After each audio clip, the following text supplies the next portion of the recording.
Some observations about ideals. If R is a commutative ring, then n of R given by set of all those elements of that ring for which a power m equal to 0 for some m greater than or equal to 1. This is an ideal. This kind of set is always an ideal of R and it is called as nil radical of R.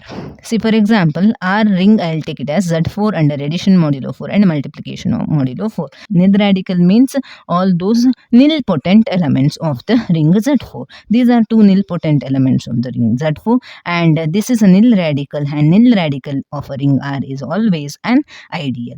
Similarly, if R is a commutative ring, then square root of I equal to set of all those elements of that ring such that a power n belongs to I for some n greater than or equal to 1. This is also an ideal. Square root of I is also an ideal.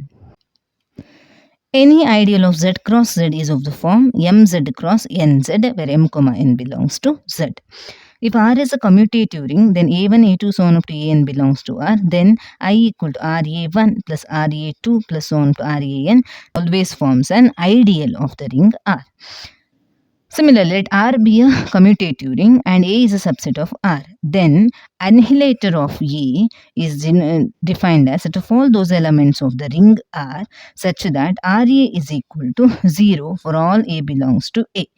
Nil radical of Z of n is non-zero if and only if n is divisible by square of a prime.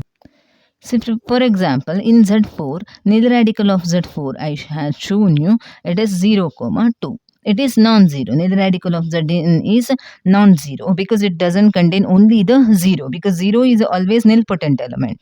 Other than 0, there is extra element. That is because this n is nothing but here 4. Now 4 is divisible by square of a prime. So square of a prime is nothing but 2 square. 2 square is nothing but 4. 4 is divisible by 4.